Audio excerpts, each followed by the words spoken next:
a igreja clandestina? Nós vamos partir do pressuposto que sabemos o que é clandestino quando temos ideia ou quando sabemos o que é o original. Na verdade, você sabe que um tênis falsificado da Nike é clandestino, porque você sabe que tem um tênis original da Nike, autorizado pela Nike a ser vendido, comercializado. Na verdade, então a partir do momento que você sabe o que é o original, o que é o real, você sabe o que é o clandestino. Ou seja, aquilo que não tem a ver com o original, que tenta copiar o original, mas que não se parece com ele na essência, que não veio dele, que não é autorizado por ele, que não foi feito por ele. E hoje nós vamos falar a respeito do que é a igreja clandestina. O nosso pressuposto principal, no qual devemos sempre partir, é a Bíblia, na verdade, que é o nosso manual de fé e conduta. Então, na Bíblia, você vai ver no livro de Atos dos Apóstolos o modelo original da igreja, da eclesia, da reunião dos cristãos que Deus deixou para a gente seguir, não é verdade? Então, na Bíblia, no livro de Atos, mais precisamente, você tem o modelo original da igreja. Você vai ver aí no capítulo 2, que eles, no capítulo 2, do verso 40 em diante, você vai ver que eles eram unânimes em ajudar um ao outro, eles eram unânimes na oração, no jejum, no partir do pão, na luta, na batalha, em desfrutar também. E a partir dessa unanimidade, Deus se agradava e fazia através deles sinais. Na verdade, você vai ver aí que depois da morte de Cristo, Paulo ressuscita Eutico.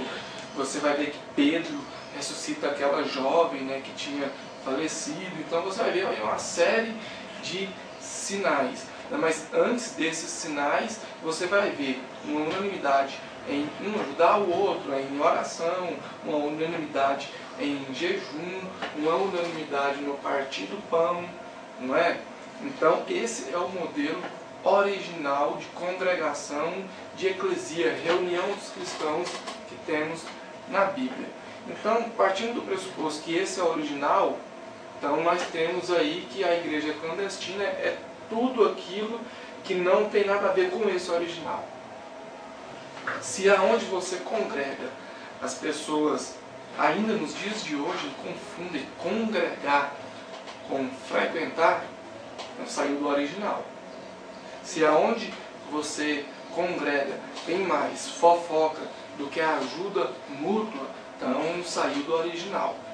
Se onde você congrega o pessoal lá não é unânime no partir do pão, então saiu fora do original. Se onde você congrega, um não ajuda o outro, um não conhece o outro, um não participa da vida do outro, no intuito de que tudo melhore, então saiu do original. Se onde você congrega não estão todos juntos na mesma luta, em prol do mesmo objetivo, então saiu do original. E se saiu do original, não tem a ver com o original, logo é clandestino. Temos aí dois raios de visões. Nós temos a visão humana, a visão divina. Na verdade, talvez aos olhos do homem, a igreja clandestina pode ser aquele templo, aquele pequeno templo, ou aquela reunião em casa que não tenha CNPJ, não seja registrado. Então talvez aquilo ali no olhar humano, carnalmente falando, é uma clandestinidade. Só que ao olhar de Deus, creio eu, e a Bíblia também em respaldo nisso, que ele vê o lado espiritual, ele não vê a aparência que tem por dentro. Então o lado espiritual é o que faz o ser humano agir e mover de acordo com o modelo original que ele deixou na Bíblia, mais precisamente como eu disse antes, no livro de Atos, que é a unanimidade, que é a oração, o jejum, todo mundo junto, todo mundo participando da luta, todo mundo desfrutando junto quando a vitória chega, e a partir disso aí você tem os sinais. Vamos fazer aí uma analogia pequena. Você vai ver que através disso veio os sinais. Então, se não tem unanimidade onde você congrega, se não tem ajuda mútua onde você congrega, se aonde você congrega, ao invés de partir do pão, tem fofoca, ao invés de aconselhar, ajudar o outro, lutar pela causa do outro, tem inveja, então não vai ter sinais. Não vai ter sinais. Agora responda para você mesmo qual foi a última vez que você viu.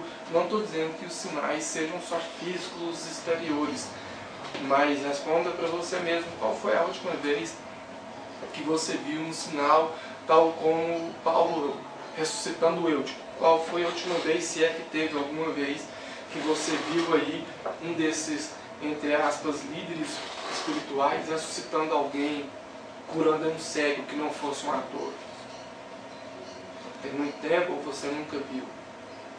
Pode ser o motivo, esse foco, ou seja, saiu do original. Se saiu do original, então não tem nada a ver com quem criou o original.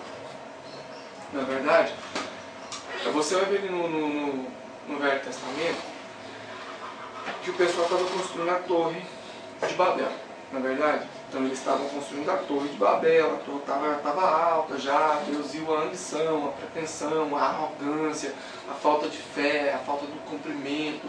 Então Deus manda ali uma maldição para que cada um fale uma língua diferente, e com isso então a torre não vai para frente porque eles não se entendiam, na verdade. Então aquilo ali acaba, deixa de existir, porque cada um falava uma coisa diferente um do outro, né?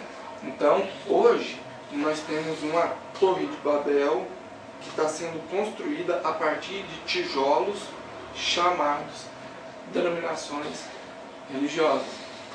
Você vai ver que tem inúmeras, eu creio que deva ter mais de 53.000 denominações religiosas registradas. 53.000.